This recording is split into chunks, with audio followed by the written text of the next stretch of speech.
सबको नीलिमा दुबे का जय श्री कृष्ण। एक रेस्टोरेंट रहता है, वहाँ बहुत भीड़ लगी होती है।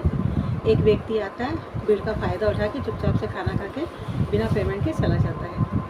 वहीं खड़ा दूसरा व्यक्ति उसको देख रहा होता है। वो दूसरे दिन फिर देखता है तो देखता है कि ये वही व्यक्ति है। दूसरे दिन भी वो ऐसे ही करता है, भीड़ का फ़ायदा उठाता है, खाना खा के और चुपके से बिना पेमेंट किए चला जाता है।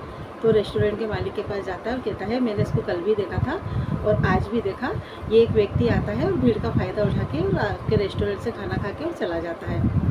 तो रेस्टोरेंट का मालिक कहता है कि कोई बात नहीं, अब अगर कल वो आए तो तुम बस चुपचाप खड़े रहना, उससे कुछ मत कहना। तो वो कहता है ठीक है। तीसरा दिन होता है, वो देखता है, वो भी उसका डेली का वो रहता है, मतलब कस्टमर आता जाता रहता है, पर वो उस व्यक्ति को देखने का थोड़ा सा रेगुलर आता है। तो वो देखता है तीसरे दिन भी कि वो व्यक्ति आता है, भीड़ आती है जैसे उसमें आता है, उसका खाना खाता है वहाँ से और बिना पेमेंट के चुपचाप चला जाता है। तो वो रेस्टोरेंट के मालिक के पास जाता है, कहता है कि देखो देखो ये वही व्यक्ति है, कि रोको इसको पुलिस के हवाले करो।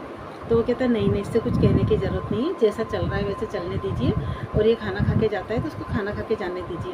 तो उसको समझ में नहीं आता है। वो कहता है क्यों, ऐसा क्यों? तो क्या आपसे पहले कई लोगों ने मुझसे इसकी शिकायत की है और ये सिलसिला आज से नहीं कई सालों से चल रहा है, तो क्या फिर भी आपने अभी तक कुछ नहीं किया, इसको पकड़ाया नहीं कि इसको पकड़वाओ, पुलिस के हवाले करो, ये तो गलत है। आता है, भीड़ का फ़ायदा उठाता है और खाना खा के चला जाता है। तो क्या आप इसको उल्टे तरीके से देखिए कि ये व्यक्ति जब तक भीड़ नहीं आती, जब तक कि मेरे रेस्टोरेंट के बाहर बैठा रहता है, बाहर बैठ के ये इंतज़ार करता है, भीड़ का इंतज़ार करता है। इसका मतलब ये मेरे रेस्टोरेंट के बाहर बैठ के भगवान से प्रार्थना भी करता है कि कब इस रेस्टोरेंट में भीड़ आए और कब मैं वहाँ जाके अपना पेट भरूँ। ये सिर्फ अपना पेट भरने के लिए मेरे रेस्टोरेंट में भीड़ का इंतज़ार करता है, और इंतज़ार ही नहीं, ये भगवान से प्रार्थना भी करता है। क्या पता इसी की प्रार्थना की वजह से मेरा जो रेस्टोरेंट है आज इतना चल रहा हो।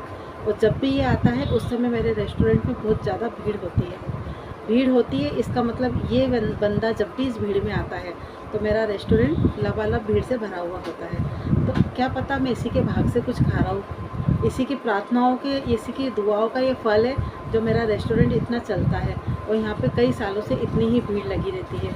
इसलिए इससे कुछ मत कहो और इसको चुपचाप खाना खा के और इसी तरह जाने दो। धन्य उस व्यक्ति की सोच को, जिसकी सोच को इतनी शानदार सोच है कि वो मतलब उसको गलत नहीं ले रहा है, उसको पुलिस के हवाले नहीं कर रहा है, बल्कि उसकी प्रार्थनाओं से अपना रेस्टोरेंट को चलता हुआ मान रहा है। ऐसी सोच यदि सब लोग रखें तो आज हमारा देश का काफ़ी विकास होगा। राधे राधे।